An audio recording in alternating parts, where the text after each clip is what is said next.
কৃষ্ণ রাজবংশী তাকে পিটিয়ে হাত পা ভেঙে তারপরে তাকে দীর্ঘক্ষণ আটক রাখা হয়েছিল।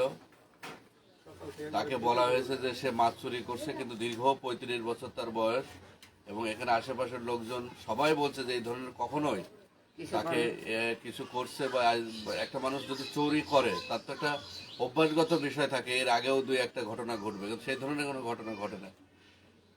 তারপরেও তাকে মেরে হত্যা করে পরে যখন দেখা গেছে সে মারা গেছে তখন তাকে ঝুলায়ে বলছে যে সে আত্মহত্যা করছে।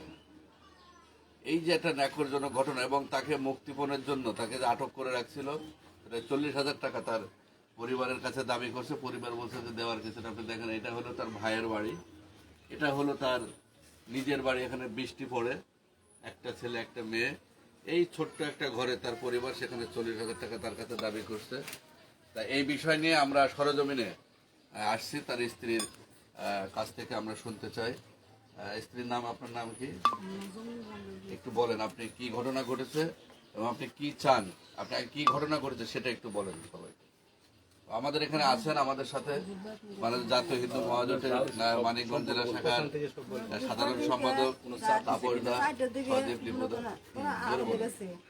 আর তো যাওয়ার পর মনে করেন সন্ধ্যা তার 3 টাকা মাছ হয়েছে আড়াইছে, তাহলে মনে করেন এই সন্ধ্যা এই মনে করেন ধরে হারাইছে তো ওনার কাছে কিছু পায় নাই কেউ, ওনার কাছে কিছু পায় নাই কেউ, মনে করেন তো আটকে হালাইছে। আটকানোর পর মনে করেন একটা রুমে নিয়ে মনে করেন খুব মারধর করছে, মনে করেন এমন মারধর করছে মনে করেন ওইটা খাওয়ানোর মতো নাই জোনাই। পরে আমি তো যার আগে মনে এই ঘটনা ঘটছে মারছে।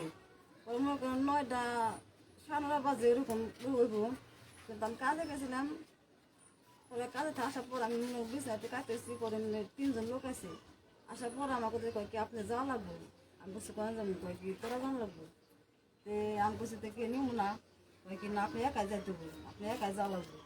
পরে গেলাম, পরে যাওয়ার পর এখানে যে আটকে রাখছি, পরে অনেক গেছি নিয়ে গেছে আমারে।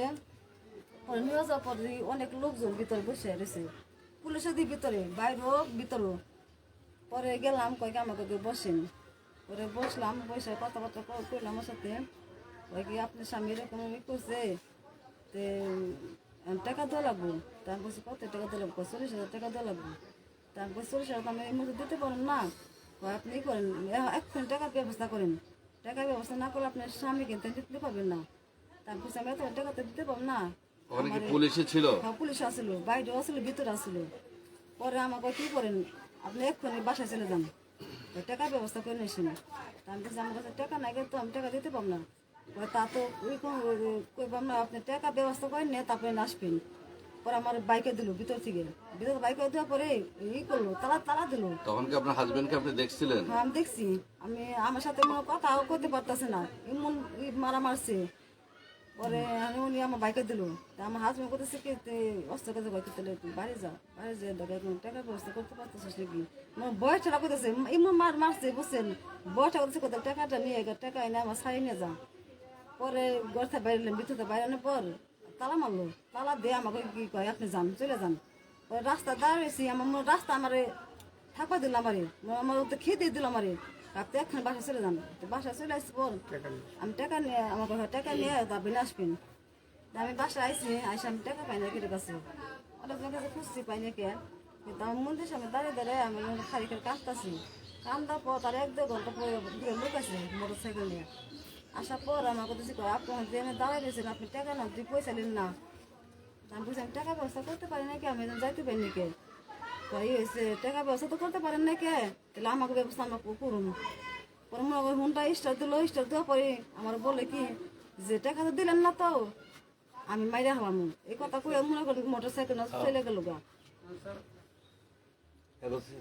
বন্ধুরা, এখানে একদম স্পষ্ট আপনারা দেখলেন যে তার কাছে টাকা দাবি করছে এবং সেই জায়গায় পুলিশ ছিল।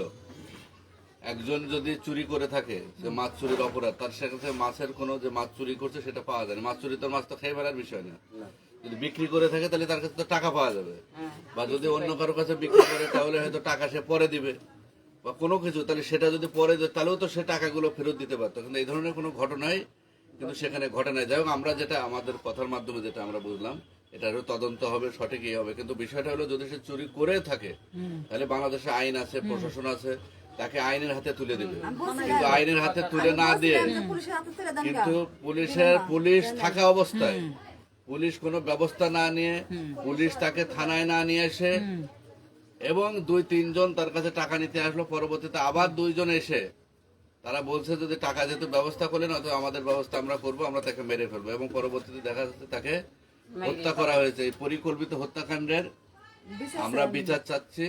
এবং এই মোটরসাইকেলে 2 জন কারা আসছিল, আর সকালে যারা আসছিল 3 জন, তারা কি একই ব্যক্তি ছিল না আলাদা ব্যক্তি ছিল? না ওই জায়গায় সব সকালে আগে যে 3 জন আসছিল, ওই সকালে যে একজন ছিল না, ওই দুপুরবেলা তার সাথে একজন আসছিল। যাই হোক, তার সাথে আসলে এই 2 জন এবং এর সাথে আরো কারা জড়িত, এবং বিশেষ করে পুলিশ, যারা পুলিশ ওখানে ছিল, এটা কোন থানার ভিতরে পড়ছে? মানিকগঞ্জ সদস্যের কোন পুলিশ ছিল? এই পুলিশগুলোকেও এই আইনের আওতায় আনতে হবে। আমরা এই বিষয় নিয়ে আমরা মাননীয় স্বরাষ্ট্রমন্ত্রী এবং প্রধানমন্ত্রীর দৃষ্টি আকর্ষণ করছি যে অনতিবিলম্বে এই হত্যাকাণ্ডের সাথে কারা জড়িত তাদের আমরা দ্রুত গ্রেফতার এবং দৃষ্টান্তমূলক শাস্তির দাবি জানাচ্ছি। ঠিক আছে, একটা ভিডিও করো, তুমি কি চায়, শুধু কি চায় ভিডিও করো।